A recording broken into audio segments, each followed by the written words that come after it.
안녕하세요.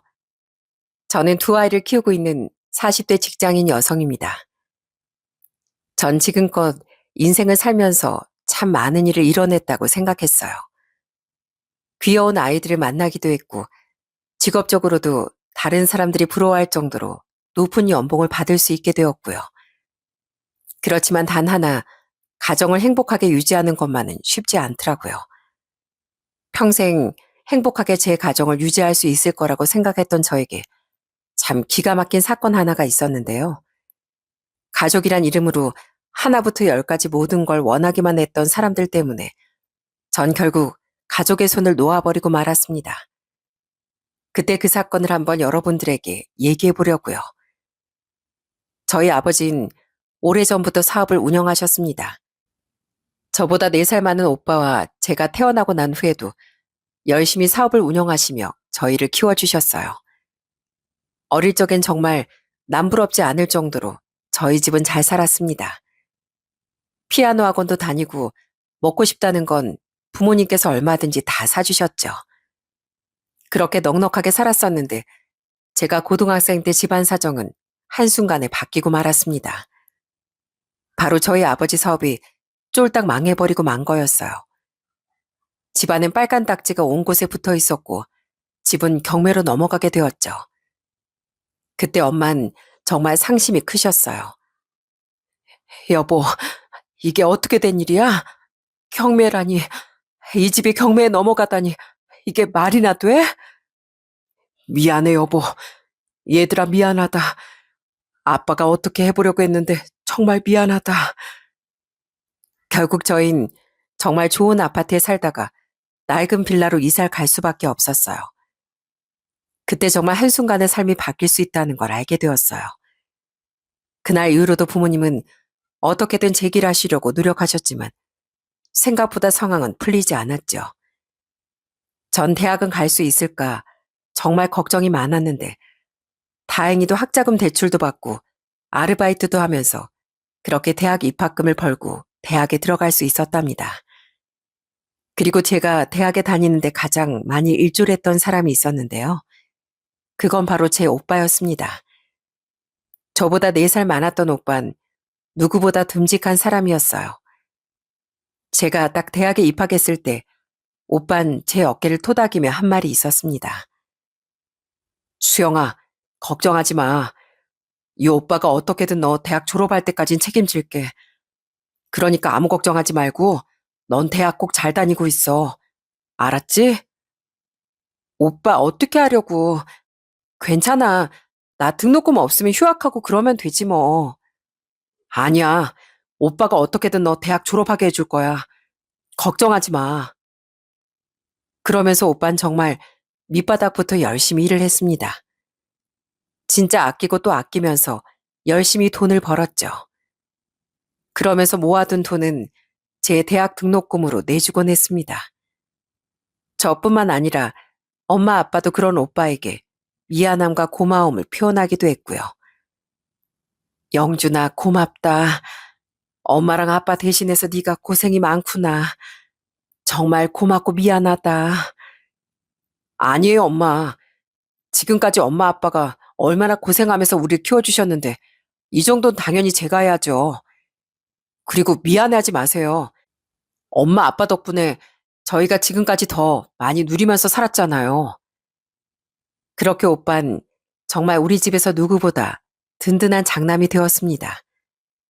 오빤 대학 졸업을 하고서 광고회사를 다녔어요. 그러다 30대 초반에 세원이를 만나게 되었는데 세원이가 정말로 좋은 사람이었답니다. 사실 세원이네 집은 정말 잘 사는 부잣집이었어요. 그러다 보니 결혼까지 진짜 할 수 있을까 저나 부모님이 엄청 걱정했었는데 오히려 그런 걱정이 무색할 정도로 세원이와 사돈 어르신들은 다 좋으신 분들이었어요. 오빠 결혼하고서 세원이는 정말 자주 저희 부모님을 보러 오곤 했습니다. 그리고 그때마다 엄마 아빠가 먹고 싶어 했던 음식들을 항상 2손 가득 챙겨오곤 했고요.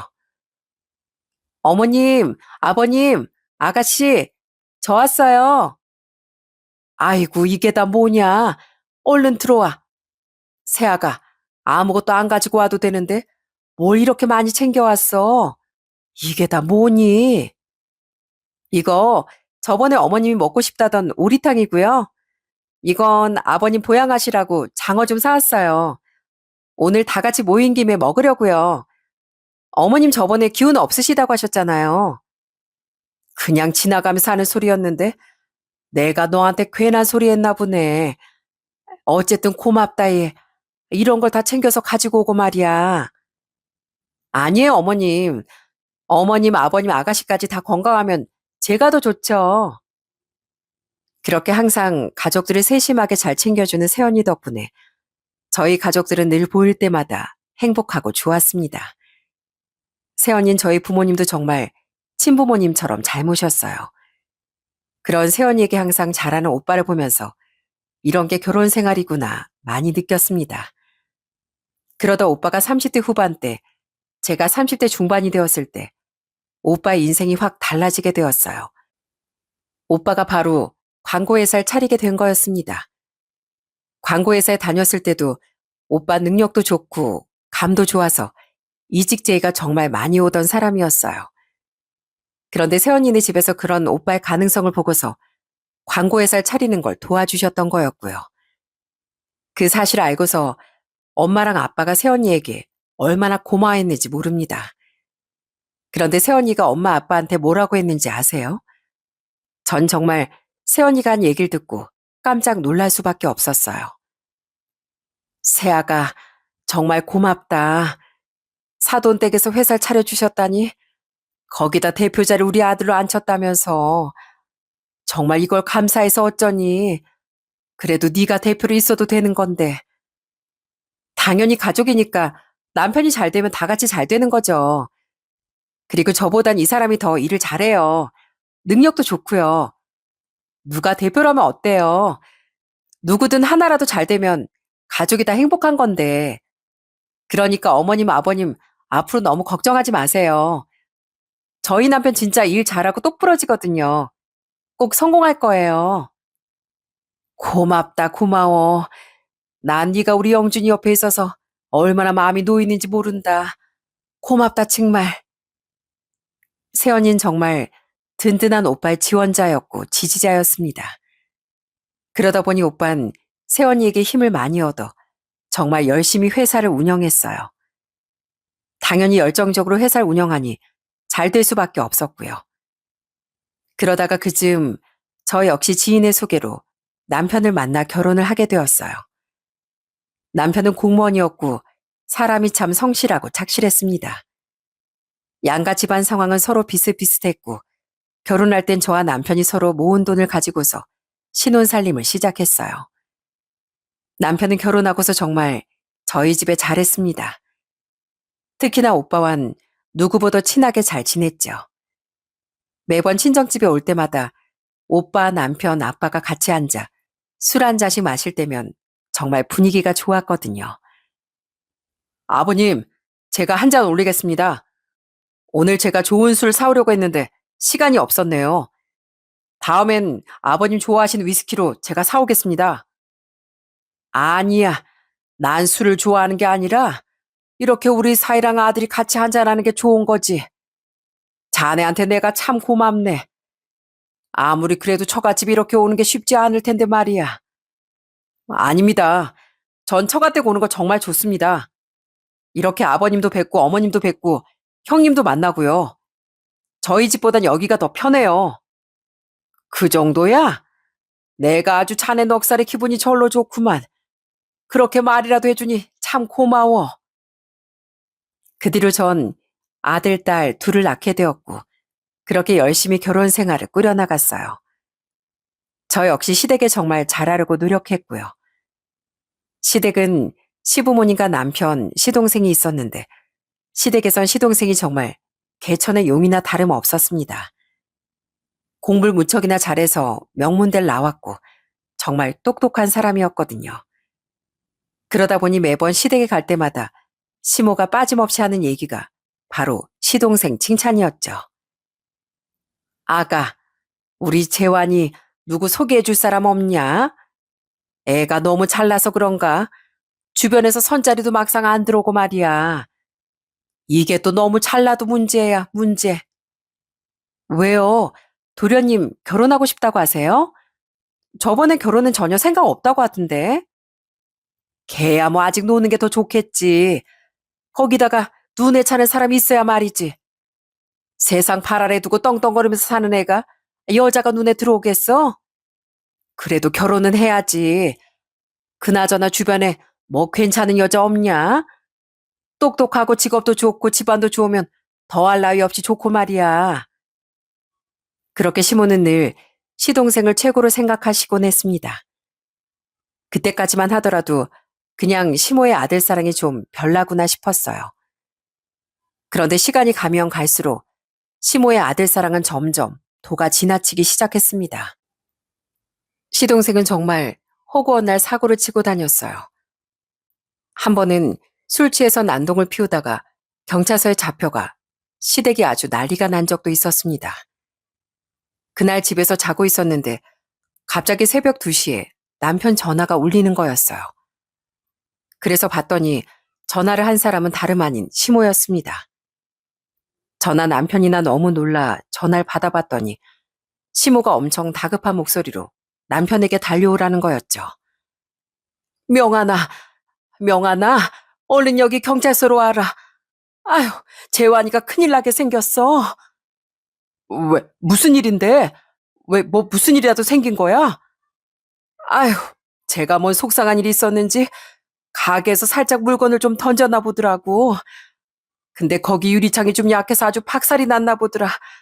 그래서 난리가 났나 봐. 네가 와서 좀 정리 좀 해다오. 뭐? 엄마, 그걸 왜 엄마가 가서 수습하고 앉아있어? 걔 보고 알아서 해결하라고 해. 아니, 너 그게 무슨 소리야? 그래도 하나밖에 없는 동생 그냥 놔두라고? 얼른 와서 네가 좀 얘기 좀 해봐. 저쪽에선 절대 합의 안 해준다고 난리지. 이걸 어쩌면 좋니? 엄마, 내 월급이 얼만데 지금 합의를 해달라고 난리야. 언제까지 걔 뒤치다꺼리하고 살 건데? 나한테 그런 소리 할 거면 전화도 하지 마. 그렇게 남편은 그 새벽부터 잔뜩 화를 내고서 전화를 끊어버렸어요. 옆에서 듣던 저도 이렇게 속이 답답하고 화가 나는데 남편 심정은 오죽했겠어요. 전 한숨 하시는 남편을 옆에서 달래줄 수밖에 없었죠. 시모뿐만 아니라 시부 역시 정말 매번 바라는 것만 많았고요. 저나 남편이나 맞벌이를 하고 애들을 키우다 보니 정신이 없어 시댁에 그렇게 자주 가는 건 아니었지만 한 번씩 갈 때마다 시부께서 정말 난감한 요구를 할 때가 많았습니다. 그나저나 니들은 이제 결혼했는데 이애미 애비도 안 챙길 거냐? 아버지 갑자기 무슨 소리 하시는 거예요? 안 챙기다뇨. 아니 남들은 자식들이 벌써부터 다 용돈 챙겨준다는데 니들은 결혼하고 3번 용돈 챙겨준 적도 없잖니? 내가 며느리까지 보고 손주들도 있는데 용돈도 못 받냐? 아버지, 저 월급 그렇게 많지 않아요. 그리고 자식들 키우려면 앞으로 들어가는 돈이 얼만데요. 그리고 저한테만 말하지 마시고 재환이한테도 좀 얘기하세요. 걘 여기 살면서 생활비 한 번 안 내는데 걔한테 차라리 생활비를 달라고 하셔야죠. 걔는 걔고 아직 결혼도 안 한 애가 돈을 모아야지. 니들은 이제 결혼했으니 목돈 들어갈 일이 뭐가 있냐. 하여튼 간에 형만 하나 없다는 거 다 옛말이다. 옛말이야. 이렇게 시댁에 갈 때마다 항상 기분이 좋지 않은 상태에서 돌아오곤 했습니다. 남편은 그럴 때마다 엄청 속상해하고 저한테 미안해하기도 했어요. 여보, 진짜 미안해. 내가 이래서 우리 집에 가고 싶지 않았는데 그렇다고 식구들 다 끊을 수도 없는 노릇이고 정말 미안해. 아니야, 나 당신 심정 이해해. 괜찮으니까 나한테 미안해하지 않아도 돼.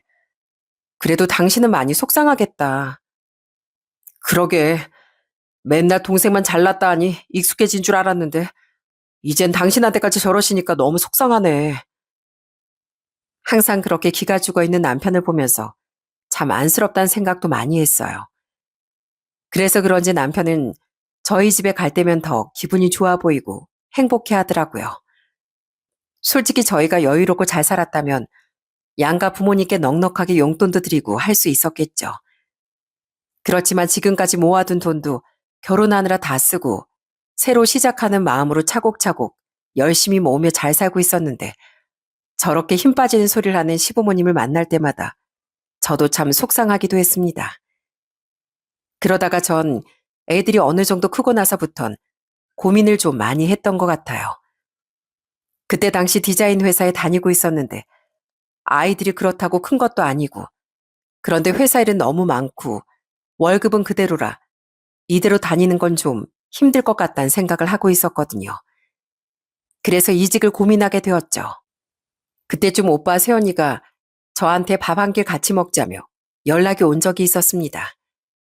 그때 전 그냥 제가 이직 고민을 하길래 조언을 해주려고 그러는가 싶어 같이 식사를 하게 되었어요. 그런데 그 자리에서 오빤 깜짝 놀랄 제안을 저에게 하더라고요. 그건 바로 제게 같이 일을 하자는 거였죠. 이직 준비하느라 머리 아프지? 생각보다 이것저것 따져봐야 할 것도 많고.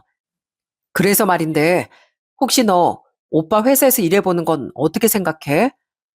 이왕 재능 펼칠 거면 오빠 회사에 들어와서 재능 펼치는 게 좋지 않겠어? 내가? 난 근데 그냥 디자인 쪽이고 오빠는 광고 회사잖아. 내가 들어가서 할 수 있을까? 그럼 네가 감각도 있고 잘하니까 금방 배울 수 있을 거야. 그리고 이건 네 새언니가 나한테 추천해 준 거야. 뭐? 새언니가? 언니, 진짜 저 회사에 들어가도 되는 거예요? 그럼요. 전 아가씨가 오면 더 좋을 것 같아요. 아가씨 일도 진짜 잘하고 능력 있잖아요. 제가 아가씨 능력 눈여겨보고 있었는데 마침 이직하고 싶어 한다길래 잽싸게 남편한테 말했잖아요. 아가씨, 우리 진짜 같이 일해봐요. 같이 일하면서 열심히 회사 키워봐요. 그렇게 전 오빠 세연이의 응원을 받으며 오빠네 회사로 이직을 하게 되었답니다. 사실 처음엔 같은 디자인 계열이니 크게 문제가 없을 거라고 생각했었어요. 그런데 광고 쪽 일은 또 제가 했던 거랑은 좀 달랐습니다. 그래서 초반엔 적응하느라 좀 힘들기도 했었죠. 그래도 오빠랑 세연이 도움을 받으면서 차근차근 배우고 열심히 하다 보니까 점점 익숙해지기 시작하더라고요. 그렇게 몇 년 지나니 실력도 많이 늘고 제 디자인으로 거래건도 여러 번 성사가 되기도 했고요. 그러면서 거래가 많아지고 회사도 커지며 전 실력을 인정받게 되었어요. 그만큼 오빠 세연인 저에게 성과급도 많이 챙겨주곤 했습니다. 솔직히 칭찬은 고래도 춤추게 한다잖아요. 어느 누가 칭찬을 해주는데 기쁘지 않겠습니까? 세연이와 오빠는 진짜 저한테 칭찬을 엄청나게 해주곤 했어요. 저 이번 달 왜 이렇게 성과급을 많이 줬어요? 저 이렇게 많이 받아도 돼요? 에이, 이거 진짜 조금 준 건데. 우리가 악덕 사장이어가지고 아껴서 준 건데. 실은 이번 달 매출 기여도 1등이 아가씨인 거 알아요? 아가씨 덕분에 저희 회사 굴러간다고요. 오빠한테 비밀인데 오빠보다 솔직히 아가씨가 더 능력자인 것 같아요. 이건 오빠한테 비밀이에요. 언니, 그렇게 말해줘서 고마워요. 언니 덕분에 저 회사 다닐 맛 나잖아요. 그래요? 아가씨가 우리 먹여 살리는 거니까 이 정도 받아도 돼요. 아가씨 정말 정말 고마워요. 사실 세연이가 하는 말은 절 위해서 좀 오버해서 하는 말이긴 했지만 그냥 그 말 한마디만으로도 진짜 한 달 고생한 그 피로가 싹 풀리는 것 같더라고요. 오빠네 회사는 정말 날이 갈수록 잘 풀리기 시작했고 지역 내에선 탄탄한 광고 회사로 자리를 잡게 되었어요. 전이 모든 게 다 누구보다도 열정적으로 일하는 오빠와 세연이 덕분이라는 걸 알고 있었습니다. 그리고 그 두 사람은 늘 저뿐만 아니라 직원들을 살뜰하게 챙겨주곤 했어요. 그러니 직원들도 더 열심히 일을 하고 회사가 잘 될 수밖에 없었던 거죠. 그렇게 오빠 회사를 다니면서 저 역시 커리어를 탄탄하게 쌓게 됐습니다. 그리고 7년 만에 연봉 협상 끝에 전 1억 정도 연봉을 받게 되었어요.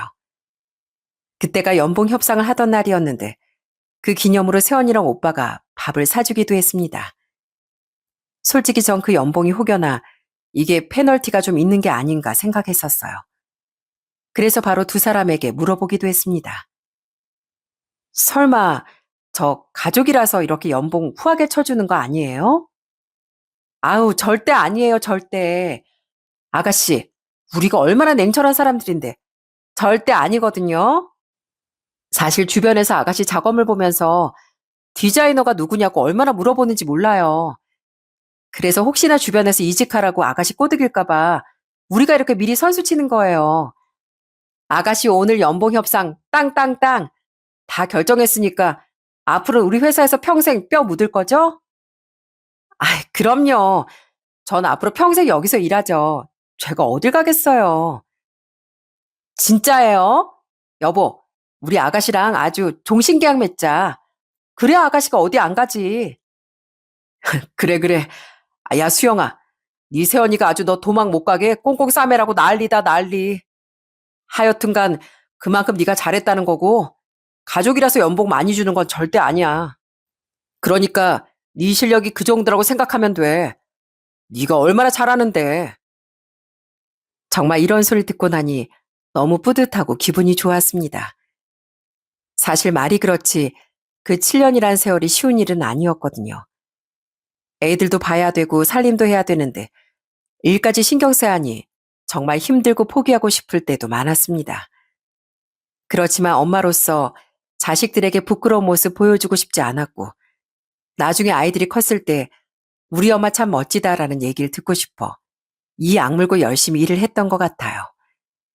그 노력이 이렇게 빛을 보게 되었다는 게 참 뿌듯하고 감동적이었고요. 그렇게 기분 좋게 식사를 하고서 집으로 돌아온 뒤 전 바로 남편에게 이 기쁜 소식을 전했답니다. 그랬더니 남편 또한 너무 좋아하더라고요. 이야, 뭐? 연봉 1억? 와, 당신 진짜 대단하다. 안 그래도 애들 크면서 점점 살림도 팍팍하고 어떻게 해야 하나 싶었는데 잘 됐다, 잘 됐어. 그치? 여보, 나 이런 사람이라고. 당신이 맨날 정신없이 일하는 것 같다고 했었지만 나 이렇게 밖에선 이 정도로 인정받는다니까. 진짜 그러네. 당신 밖에서 일 정말 잘하는가 보다. 내가 형님한테 술이라도 한 잔 사야 되겠는데. 그렇게 저희 부부도 소소하게 축하를 하면서 기쁨을 누렸습니다. 그 뒤로 전 사실 크게 달라질 건 없었어요. 연봉이 좀 올랐을 뿐 늘 똑같이 출근하고 일하고 퇴근하고 육아하며 그 전과 별반 다를 바 없는 삶을 살았습니다. 그런데 이상하게 그 후로 남편의 태도가 변하기 시작했어요. 어느 날은 남편이 저한테 보여줄 게 있다며 퇴근할 때 절 데리러 온다고 하더라고요. 원래 집에 차가 한 대 있었는데 전 직장이 가까워 대중교통으로 출퇴근을 했었고 차는 남편이 타고 다녔었거든요. 그래서 웬일인가 싶어서 퇴근하고 밖으로 나왔는데 제 앞으로 처음 보는 차가 딱 서더라고요. 아는 사람인가 해서 딱 쳐다봤더니 운전석에 앉아있는 사람을 보고서 전 깜짝 놀랐습니다. 그 사람은 바로 남편이었거든요. 어? 뭐야? 당신 이 차 뭐야? 아유, 일단 타. 뒤에서 차 온다. 얼른 타, 얼른. 전 남편의 성화에 허겁지겁 차에 올라타게 되었어요. 차는 딱 봐도 방금 막 나온 것처럼 새 차였습니다. 제가 이게 뭐지 싶은 표정으로 쳐다보자 남편은 절 보며 씩 웃더니 상황을 얘기해 주더라고요. 나 차 바꿨어. 어때? 죽이지? 안 그래도 내가 이 차 사고 싶었는데 얼마나 기다렸는지 몰라. 당신한테 얘기하고 싶어서 입이 어찌나 간지러웠는지. 멋지지 않아? 차 진짜 좋지? 와, 10년 넘게 탄 차 폐차하고 새 차 사니까 속이 다 후련하다. 뭐? 차를 바꾼 거라고? 아니, 왜? 이거 외제차 아니야? 차 값도 비쌀 텐데 어떻게 샀어? 아이, 어떻게 사긴. 당신도 이젠 좀 달라져야 돼. 내가 그래도 당신 언제쯤 바뀔까 했더니만 당신 이런 거 잘 못하더라고. 그래서 내가 나선 거지 뭐. 자, 우리 이제 억대 연봉 받잖아. 그럼 이 정도는 해줘야 경제가 돌아가는 거야. 뭐라고? 아니, 그럼 당신이 차를 왜 바꿔? 연봉은 내가 높아진 건데. 아이, 당신 말을 무슨 그렇게 섭섭하게 해. 부부는 한 몸 아니야. 당신 연봉이 높아지면 내 연봉도 높아진 거나 마찬가지지.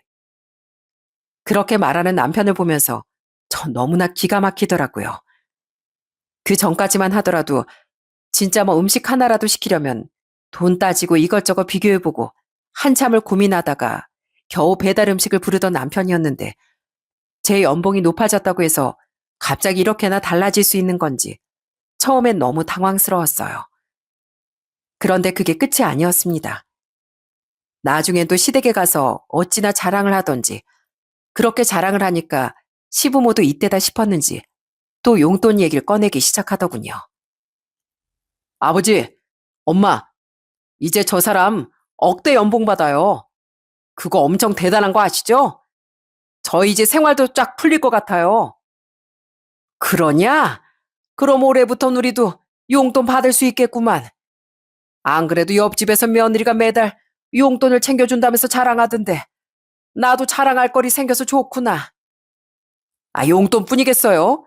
저 사람 한 달에 버는 돈이 얼만데. 이참에 저희 가족여행도 한번 가요. 엄마랑 아버지 여행 간 지도 오래되셨잖아요. 그지 여보? 이번 휴가 부모님 모시고 여행이나 갔다 오자고. 여보, 이번 달에 휴가 당신도 다 쓰고 나도 다 쓴 거 몰라? 그리고 우리 아파트 대출금도 산더미인데 어떻게 어머님 아버님 용돈을 드려. 할 수 없다는 거 잘 알잖아. 어머님 아버님 용돈은 제가 꾸준히 드리긴 어렵지만 그래도 명절이나 생신 때 더 챙겨서 드릴게요. 아셨죠? 결국 제가 이렇게 딱 잘라 거절을 하니 시부모님의 표정은 급속도로 어두워졌습니다. 그리고 시댁에서 집에 돌아갈 때 남편은 갑자기 저한테 툴툴대더라고요. 아이, 당신은 뭐 그 연봉 받아가지고 나중에 다 짊어지고 갈 거야? 이왕 그렇게 돈 많이 받는 거 가족들한테 이럴 때 좀 베풀면 좀 좋아? 그리고 나중에 얘기해도 될걸? 왜 엄마 아버지 앞에서 그런 얘기를 꺼내? 그럼 당신이 앞뒤 생각도 안 하고 말하는 걸 그러라고 해? 아무리 내가 연봉 많이 받는다지만 우리 고정적으로 나가는 돈이 얼만데 아직 그렇게 여유 부릴 때 아니거든? 그래도 내가 뭐 돈을 다 드리자는 것도 아니고 조금만 드리자는 건데 그걸 못 해줘? 알았다, 알았어. 내가 괜한 기대를 했지 뭐. 그러면서 삐져버린 남편을 보니 정말 어처구니가 없더라고요. 그러던 와중에 시댁에 참 반가운 소식이 들려왔어요. 그건 바로 시동생이 만나고 있던 여자와 결혼을 하겠다고 선언한 것이었습니다. 사실 그전부터 만나는 사람이 있다는 건 어느 정도 알고 있었어요. 그런데 그 여자의 정체를 알고서 정말 깜짝 놀랄 수밖에 없었습니다. 시동생이 만나던 여자는 강남에서 약국을 운영하는 약사였거든요. 거기다가 그 집안이 얼마나 빵빵한지 거의 재산만 해도 50억 정도 되는 정말 잘 사는 집안이더라고요. 그 소식을 듣고서 남편이 제 앞에서 어찌나 그걸 부러워했는지 몰라요. 야, 누군 처가댁 잘 만나서 인생 피겠네. 인생 피겠어. 누구처럼 매번 대출금에 허덕이지 않아도 되고 얼마나 좋아? 잘 사는 집안이니까 해도 뭐라도 제대로 해주겠지. 당신 뭐야? 지금 나보고 들으라고 하는 소리야? 여보, 우린 양가가 비슷비슷했어. 그리고 우리 집에서 뭘 안 도와줘? 오빠가 신혼집 구하는데 다 도와줬구만. 그렇게 따지면 당신도 좋았지 뭐. 내가 돈도 더 모아서 와. 집에서 지원도 받아. 안 그래? 에이, 고작 그거 가지고 무슨. 그 집은 억 단위 재산이 있는 집이야. 그거랑 같냐? 전 사실 이런 남편의 말을 들으면서 정말 어처구니가 없었어요. 솔직히 객관적으로 보면 저희 결혼해서 누가 더 잘났냐를 따져봤을 때 제가 뒤떨어진다는 생각은 한 번도 안 해봤었거든요. 시댁에선 이런 한 푼 지원도 없었고 그렇다고 남편이 돈을 엄청 많이 가지고 온 것도 아니었는데 저런 소리를 한다는 게 진짜 어이가 없었어요. 그리고 더 어이없는 일은 그 다음에 벌어졌고요. 어느 날 갑자기 시모께서 저한테 긴히 할 말이 있다며 잠깐 만나자고 연락이 왔습니다. 그래서 전 시댁으로 향하게 되었어요. 그런데 시댁에 딱 도착을 해서 들어가니 시모가 대뜸 시동생네 결혼에 대해 계속 주절주절 저한테 얘기를 하시는 거였습니다. 에미야, 들었지? 네 시동생 결혼하는 거 말이다. 그 집안이 아주 자상가란다. 아버지도 사업을 하시고 무척이나 잘 산댄다. 직업도 약사고 말이야. 아, 들었어요, 어머님. 근데 그것 때문에 저한테 보자고 하신 거예요? 아니, 뭐 그런 건 아니고, 네 시동생이 그 집안에 좀 얘기를 해둔 게 있어. 대기업에 다닌다고 했거든. 그리고 집도 20억짜리 집을 해오겠다고 했나 보더라고. 네? 뭐라고요? 도련님 대기업 그만둔 지 오래되신 거 아니었어요? 거기다가 20억짜리 집이라뇨. 그게 무슨, 어떻게 해가시려고 그런 말을 했대요. 저는 시모의 말을 듣고 너무 깜짝 놀랄 수밖에 없었습니다. 뭐 직업이야 그렇다 치더라도 집을 해갈 수 있는 형편도 능력도 안 되는데 도대체 저 말을 왜 뱉었는지 이해가 되지 않았죠.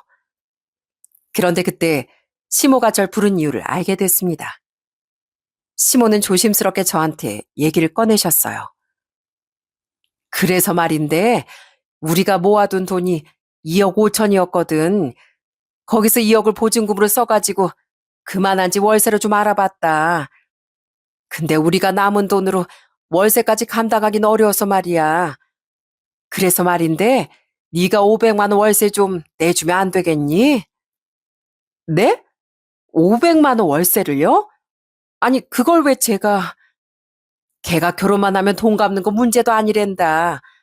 그 집안에 아들이 없어서 사돈이 운영하는 곳 누가 맡아서 관리해야 하는데 그걸 누가 관리하겠니? 우리 아들이 결혼하고서 나가면 당연히 그 자리 아들한테 줄 테지. 거기다가 약사 월급이 한두 푼이냐? 거기서 차곡차곡 모아가지고 준다니까 그건 걱정하지 말고 내가 아들한테 돈 받으면 좀 나눠주마. 전 너무나 어처구니가 없었어요. 능력도 쥐뿔도 없었던 시동생이 갑자기 결혼을 한다는 게 이상했었는데 역시나 시동생은 일단 사고부터 치고 시부모가 수습해주길 기다린 거였어요. 그 수습을 시모가 하지 못하니 저한테 떠넘기려고 했던 거였고요. 그리고 나중에 정말 그 여자를 어떻게든 벗겨먹으려고 했던 거였죠. 한마디로 결혼할 여자를 완전 이용해 먹으려고 했던 거였습니다. 전 그걸 듣고 정말 화가 나 이건 아니라고 얘기를 꺼냈어요. 어머님, 제가 무슨 500만 원을 어떻게 드려요? 그리고 이건 다 속여서 결혼하는 거잖아요. 그러다가 큰일 나요, 어머님. 지금부터라도 바로 잡으셔야죠. 이제 와서 바로 잡는 게 무슨 소용이야. 그리고 대기업에 지금은 안 다닌다지만 다녔던 것도 사실이고 또 네 시동생이 똑똑하고 능력도 좋은데 그만한 곳이야 금방 들어가지 뭐. 내가 다른 게 아니라 딱 우리 아들 정신 차릴 때까지만 부탁하는 거다. 내가 뭐 돈을 달라 그랬니? 나중에 다 나눠준다고. 그러니 딱 500만 원 월세만 내줘. 어머니 큰아들 월급이 얼만 줄이나 아세요? 월급 300이 조금 넘어요. 거기서 어떻게 500을 만들어서 드려요? 아니 네 연봉이 억 단위인데 월급 500 한참 넘기도 넘었을걸? 왜 그런 소리를 하니? 너 그 정도 줄 수 있는 거 아니냐? 어머님, 아니 제가 왜 시동생한테 그 돈을 줘야 하는 건데요?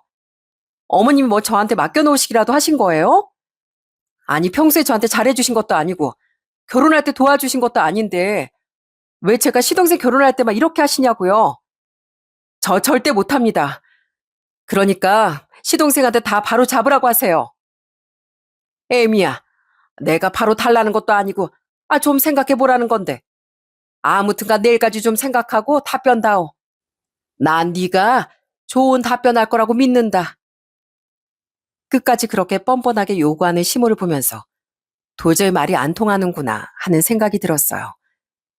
그래서 중간에서 남편이 잘 잘라내는 게 낫겠다 싶어 바로 남편에게 전화를 걸었죠. 그런데 남편 태도는 참았던 제 분노를 폭발하게 만들고 말았습니다. 글쎄 뭘 하는지 아세요? 왜 그걸 못 해주냐고 하더라고요. 당신 그 정도는 해줄 수 있는 거 아니야? 솔직히 당신 월급 내 월급 합치면 그래도 내 식구 넉넉하게 먹고 사는데 하나밖에 없는 시동생 위에 조금 나눠줄 수 있는 거 아니냐고. 지금 당신 뭐라고 했어? 나눠줘? 당신 지금 500이 누구 강아지 이름이야? 누구 애칭이냐고. 그렇게 쉽게 부를 수 있을 정도로 가벼운 돈이야? 아니, 어떻게 나한테 그걸 주라고 할 수가 있어? 진짜 너무한다. 아니, 내 말은 돈을 아예 주라는 것도 아니고 빌려주라는 건데 빌려줄 수 있는 거 아니냐 하는 말이지. 그리고 당신 우리 집에 뭘 얼마나 해줬다고 그래? 솔직히 당신이 며느리로서 뭐 한 게 있어? 이제라도 며느리 노릇하려면 이거라도 해야지. 잘난 집안 며느리 들어오는데 당신 지금부터 잘 안 하면 팽당하는 거야. 뭐라고? 당신 그게 진심이야? 아, 그럼 진심이지. 엄마가 당신 벼르고 있어. 내가 당신 그래도 우리 집에서 예쁨 받으라고 알려주는 거니까 알아서 좀 잘해. 알겠어. 당신 생각 무슨 생각인지 이제 알겠다. 끊어. 저는 남편의 얘기를 들으면서 더 이상 얘기할 게 없겠구나 생각했습니다. 그리고 마음을 다잡고서 시동생에게 전화를 걸었어요.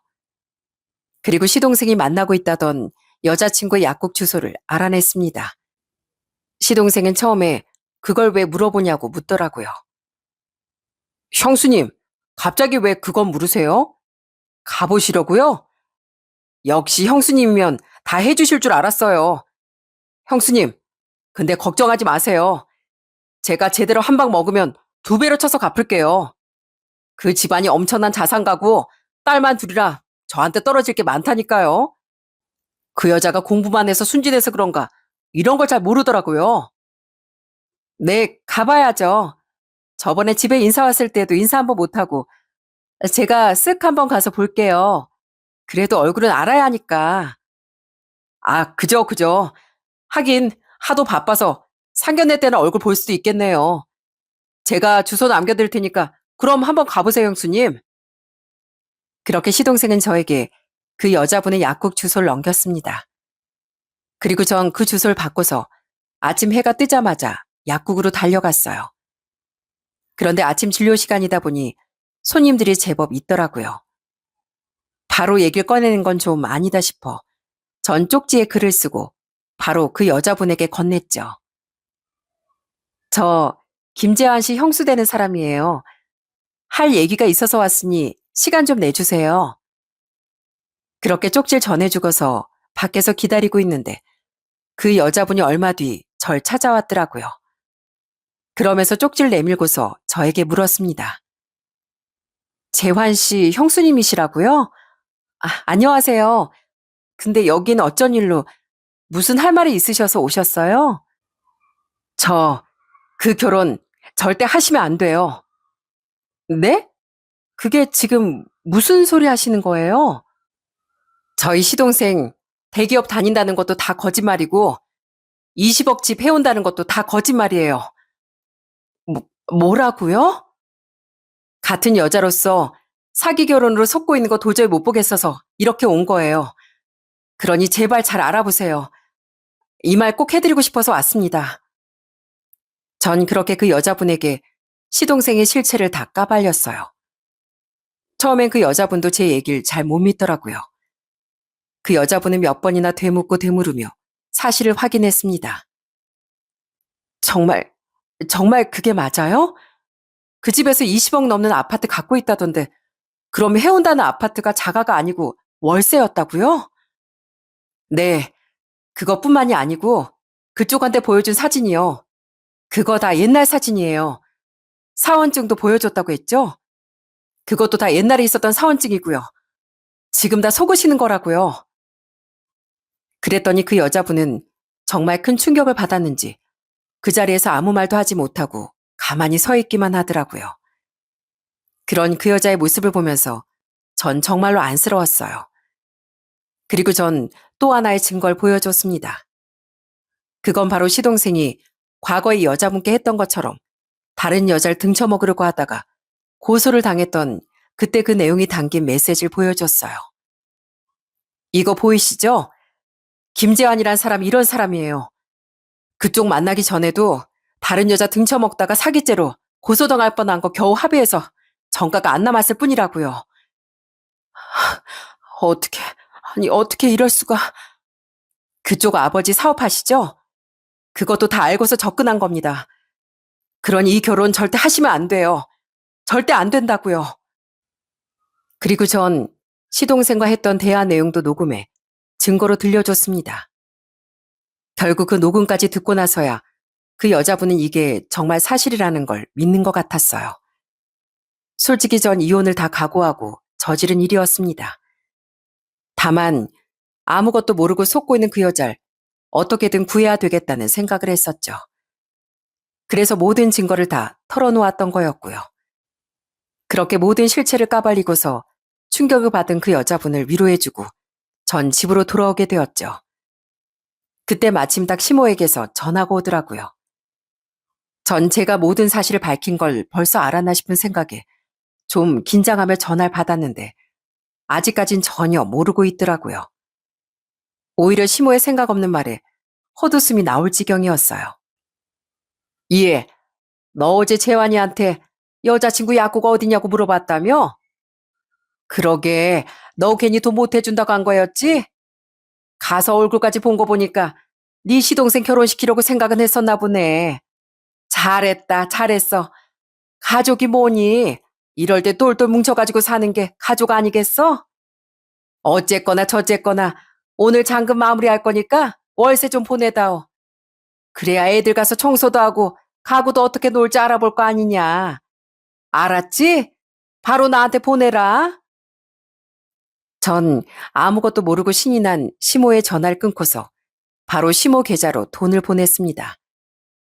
500만 원을 보냈냐고요? 아니요. 전 5천 원도 아까워.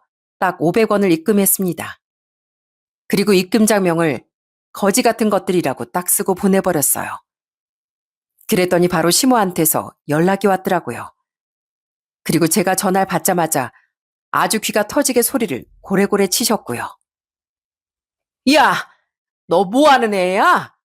뭐? 거지 같은 것들? 그거 지금 너 우리한테 하는 소리니? 너 지금 뭐 하는 거야? 당장 집으로 달려와. 내가 너 가만 안 둬. 가만 안 둘 거야. 가만 안 두면 뭐 하시게요? 저 하나도 겁 안 나니까 마음대로 하세요. 근데 저보단 겁내할 사람은 어머님네 아닌가요? 사람을 그렇게 깜쪽같이 속여놓고선 어디서 그렇게 큰 소리세요? 뻔뻔하고 양심 없게 사람을 속이고서 저까지 가담하라고요? 어떻게 된 게 사람들이 제대로 된 인간이 한 명이 없어요? 뭐, 그 집안 내력이에요? 뭐라고? 너 지금 뭐라고 했어? 너 지금 당장 안 튀어와? 제가 거길 왜 갑니까? 저 보고 싶으시거든 직접 오시던가요? 근데 아마 여기까지 오실 시간이 없으실 텐데요. 그 여자분한테 제가 싹 다 얘기했거든요. 아마 이제 곧 폭풍 한번 몰아칠 겁니다. 뭐? 그걸 다 얘기했다고? 전부 다? 네. 당신 같은 사람들이야 거기서 거기고 다 시커먼 속내 품고 사는 사람들이지만 다른 사람들은 무슨 죄가 있어서 그 집에 시집을 오겠어요? 제가 여기 며느리로 와보니까 여긴 있을 만한 곳이 아닌 것 같네요. 앞으로 당신들 같은 사람들은 절대 제 가족이라고 생각 안 할 겁니다. 큰아들도 마찬가지로 똑같은 그 집안 사람들이니까 제가 돌려드리죠. 그렇게 전 시모의 전화를 끊어버렸어요. 그 뒤 시댁은 아주 난리가 났죠. 시동생의 모든 행각들이 발각되고서 당연히 파혼을 하게 되었고 시동생은 또 고소를 당하게 되었답니다. 듣기론 아마 인사까지 다 하고 상견례만 남기고 있었다던데 뭐 그거야 이젠 중요한 게 아니게 되었죠. 어떻게 그렇게 사람을 감쪽까지 속이려고 들 수 있는지 진짜 제비가 따로 없구나 하는 생각이 들었습니다. 정말 사람 마음 하나로 농락을 하려던 시동생은 제대로 걸린 거였어요. 그 여자분 집안에선 정말 비싼 변호사를 선임해 처벌에 빠져나가지도 못하도록 제대로 고소를 했답니다. 전에 합의금으로 어떻게든 처벌은 피할 수 있었겠지만 그 여자분 집안에서 합의금이 필요했겠어요? 어떻게든 시동생이 제대로 처벌받게 하고 싶었던 것 같았습니다. 정말 끝까지 합의를 안 해주고 처벌까지 받게 했더라고요. 그리고 저 역시 뻔뻔하고 양심 없는 남편과 이혼을 진행했고요. 처음엔 남편이 절대 안 된다며 이혼을 결사 반대하더라고요. 여보, 내 얘기 좀 들어봐. 난 그냥 엄마 말만 듣고 당신한테 그런 거야. 내가 진심이었겠어?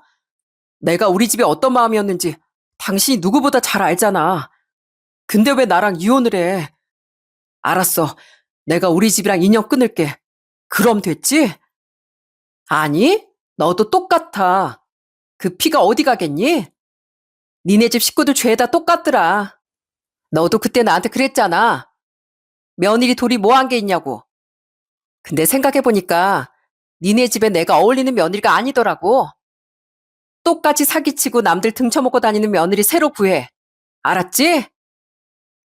결국 끝까지 남편이 이혼에 반대라면서 전 소송으로 그 집에서 탈출하게 되었어요. 처음에 진짜 이런 사람인지 몰랐는데 어떻게 사람이 이렇게나 바뀔 수 있는지 돈이라는 게 참 무서운 거구나 새삼 다시 느끼게 되었네요. 저는 변호사를 선임해 저한테 유리한 쪽으로 이혼을 결정할 수 있었어요. 아마 남편이 공무원이라 양육비를 거르지 못할 것 같습니다. 2명의 양육비를 주려고 하면 아마 허리깨나 휠 거라고 생각해요. 그리고 제가 이혼할 때 딱 한 번 시모가 전화가 온 적이 있었어요. 사실 안 받으려고 했는데 왠지 그 전화는 마지막으로 받고 싶더라고요.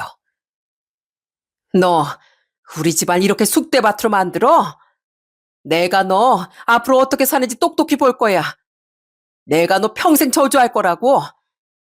네 인생은 얼마나 제대로 사는지 내가 두고 볼 거야. 네, 반사요. 전 그러고서 전화를 끊어버렸습니다. 자기들이 한 짓은 아무것도 생각도 안 하고 남한테 저렇게 저주를 내리다니요. 참으로 양심 없는 집안 아닌가요? 그렇게 전 이혼을 하고서 2 아이들을 데리고 나와 살고 있습니다. 친정엔 사실 처음엔 어떻게 얘기를 해야 할까 싶었는데 오빠랑 세연이한테 먼저 털어놓으니 사실대로 말하는 게 좋을 것 같다며 조언을 해주더라고요. 그래서 이 모든 사실을 솔직하게 부모님께 털어놓게 되었답니다. 처음엔 부모님도 너무 속상해 하셨지만 지금은 그래도 받아들이시고 오히려 절 응원해 주시고 계세요. 그리고 누구보다 든든하게 오빠 세연이가 제 편이 되어주니 전 지금도 아이들과 행복하게 잘 지내고 있습니다. 전 시댁은 그렇게 풍비박산이 나고 전 남편은 지금도 뭐 후회한다며 연락이 오긴 하지만 전 한 번도 받아주지 않고 있네요. 그저 그때의 사건으로 제발 시동생이 정신 차리고 시모 또한 현실을 좀 제대로 파악해서 남들에게 피해만은 주지 말았으면 좋겠다는 바람뿐입니다. 세상을 살다 보면 참 사소한 거짓말을 하게 될 때가 간혹 생기잖아요. 그 거짓말이 아무리 사소해도 마음속에 돌멩이가 걸린 것처럼 딱 답답할 때가 있죠. 그게 바로 양심이라고 하더군요. 요즘 세상이 그 어느 때보다 냉정하고 인간미가 사라졌다곤 하지만 아직도 여전히 세상의 따뜻함은 남아있다고 생각해요. 그 따뜻함을 지키기 위해선 우리가 먼저 양심 있게 살아야 한다고 생각하고요. 여러분들도 자기 자신을 위해서 아무리 사소한 일이라고 해도 양심을 지키며 살아가셨으면 좋겠어요. 물론 계속해서 남들을 속이고 기망하는 사람들이 있겠지만 꿋꿋이 그 양심을 지키다 보면 이 세상이 전보다 더 살기 좋아지지 않을까 싶습니다. 그런 세상을 만드는 게 부모로서 또 어른으로서 해야 할 도리라고도 생각하고요. 그래서 저 역시 2 아이들에게 떳떳한 엄마가 되기 위해 정직하게 살아보려고 합니다. 지금까지 제 이야기 들어주셔서 정말 감사합니다. 모든 분들이 행복하고 건강하시길 바라며 이만 제 사연을 마치도록 할게요. 모두들 행복하세요.